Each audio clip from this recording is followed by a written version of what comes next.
pré-modernismo teve início em 1902, com as obras Os Sertões, de Euclides da Cunha, e a obra Canaã, de Graça Aranha. Terminou em 1922, com a Semana da Arte Moderna.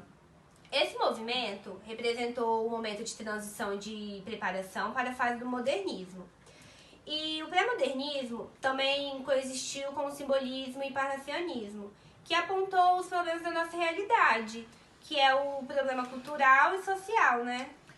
Como a Larissa falou, ele trabalhava muito essa realidade, né? Eles queriam, sabe, mostrar literalmente a cara do Brasil da época, sabe? Eles queriam colocar em tona tudo que estava acontecendo no Brasil. Principalmente o cenário da riqueza e a pobreza, que era bem acentuado, até mais acentuado do que atualmente. Eles mostravam muito, as obras deles eram muito próximas à realidade. E os principais personagens que eles usavam, sabe, nas obras, os imigrantes, os sertanejos, os trabalhadores públicos, que era a classe social que mais, sabe, se acentuava na pobreza e a riqueza. Alguns atores fizeram parte dessa época. Um deles foi Augusto dos Anjos. Ele era característica do simbolismo. Ele buscava trazer para suas obras vocabulário antipoético e buscava também trazer cenas incorporadas nas cenas cotidianas que a gente vive. O outro foi Euclides da Cunha. Ele foi jornalista, retratou a Guerra dos Canudos no sertão, em Os Sertões. Ele era influência do determinismo. Em suas obras ele buscava trazer a linguagem rebuscada, barroca, e também gostava de trazer a realidade do sertão. Sim. E também quem fez parte desse período, né, foi o Monteiro Lobato, que ficou muito conhecido não pela obra do Sítio do Pica-Pau Amarelo, mas sim pela obra do Jeca Tatu, que retratou o atraso da vida no campo, e nesse período também acabou retratando o atraso e abandono do Vale do Paraíba. Também fez parte o Lima Barreto. Ele é um autor mais crítico do pré-modernismo, com a linguagem muito despojada e coloquial, e fala mais da linguagem urbana e periférica. Modernismo. O modernismo foi um movimento literário que começou em 1922, que o final foi meio que incerto, porque alguns pesquisadores falaram que acabou em 1960 e outros em 1980, mas tem alguns que acham que nem teve o fim. Bom, o contexto é que surgiu na Semana da Arte Moderna, foi em São Paulo, que significou a ruptura com os modelos árticos convencionais. Esse período ele foi marcado por 3 fases.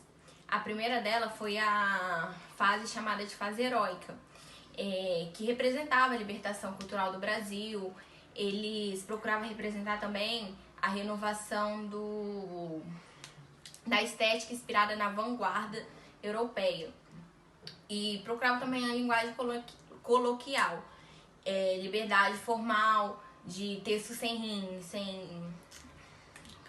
métrica, sem rima e versos livres. E valorizava também o cotidiano que acontece atualmente. Então, já a segunda fase do modernismo, ele foi chamado de Geração de 30, começando em 1930 e terminando em 1945, tendo 15 anos de movimento.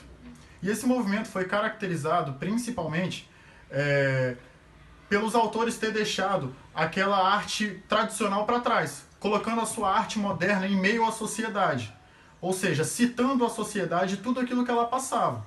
Seus autores, um deles foi Graciliano Ramos, com a sua prosa religiosa, e uma delas foi Vida Seca, falando sobre os sertanejos e as suas dificuldades em meio ao campo no Nordeste naquela época. Por exemplo, a fome, a seca e algumas outras dificuldades.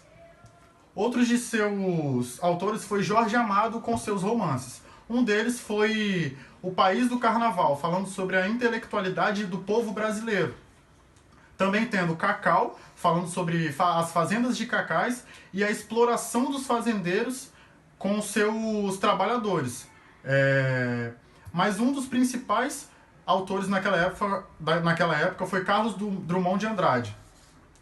tendo sua obra como a Poesia de 30, aquele assunto que eu já havia falado, e Alguma Poesia, que foi uma obra falada em 1930.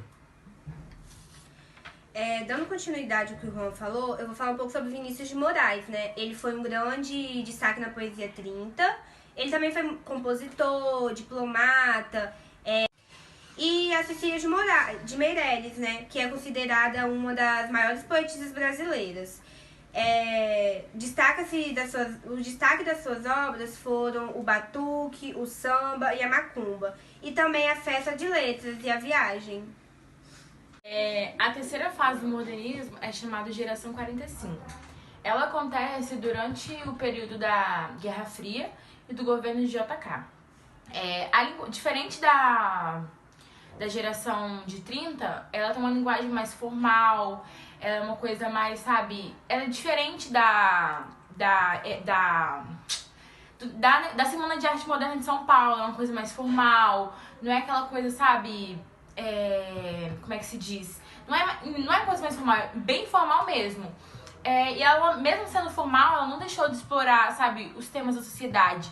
Tipo, como a segunda geração que explorou o negócio do sertão e tal. Ela não deixou de explorar o problema da sociedade em si. E ela teve 7 características, assim, sabe, de cara que você bate o olho e já percebia. Que é a rima, ela tinha muita influência parnasiana. O realismo, sabe? O realismo estava bem implícito ali. Apesar de ser uma coisa mais formal, até mesmo por ser formal, o realismo estava intrínseco ali. Ela tinha muito também a presença da metalinguagem. Abordava muitos assuntos social e psicológicos. Tipo assim, não era só uma coisa, só a sociedade. Era uma coisa mais, sabe, psicológica. Eles tratavam muito do psicológico, da sociedade e tal. Tratavam muito também o regionalismo, tipo, de cidade pra cidade, de estado pra estado, sabe? Era bastante, sabe, focado esse regionalismo. E trabalhavam muito também em relação ao passado. Tipo, eles voltavam muito no passado. Eles tiveram 3 principais escritores, que é a Clarice Lispector, o João Guimarães Rosa e a Lídia Fagundes Telles. A Clarice, ela trabalhava muito com lirismo, e ela também trabalhava muito com essa parte era uma forma muito intimista nas obras. Ela... Apesar de trabalhar com isso, apesar de ter uma grande... ela tem uma grande presença no modernismo, ela não era brasileira, ela era ucraniana, mas ela veio pra cá e conseguiu a cidadania de brasileira, né? Ela também era jornalista, além de ser escritora, ela era jornalista. E uma das principais obras dela que ficou marcada é Perto do Coração Selvagem, que ela lançou em 1943, e A Paixão Segundo JH, que ela lançou em 1964. Já João Guilherme de Rosa, ele foi um dos maiores poetas da sua geração, né, da geração terceira, geração 45. Ele trabalhava muito, assim como o Juan falou na geração secundária, que ele trabalhava muito a vida no sertão, sabe? Ele falava muito dos sertanejos, da seca, da fome, da miséria. Ele trabalhava muito. Eu vou falar 2 obras principais deles, que é a Sagarana, se não me engano, que ele lançou em 1946, e a Campo de Baile, que ele lançou em 1956. 10 anos de diferença de uma para outra. Já a Lídia Fagundes Telles, ela, assim como eu falei dessa vibe psicológica, ela era uma das que mais se destacou nessa área, que ela trabalhava muito com psicológico em seus romances. Tipo, ela era uma escritora mais do romance, escrevia mais sobre o psicológico nesse romance. Ela escrevia muito romance, contos, poesias. Ela era considerada também a dama da literatura. Acho isso uma parada muito, sabe? Ela era conhecida como a dama da literatura. E 2 obras delas que foi bastante conhecida é a Ciranda de Pedra, que ela lançou em 1954, e o Verão no Aquário, que ela lançou em 1964. Também 10 anos de diferença.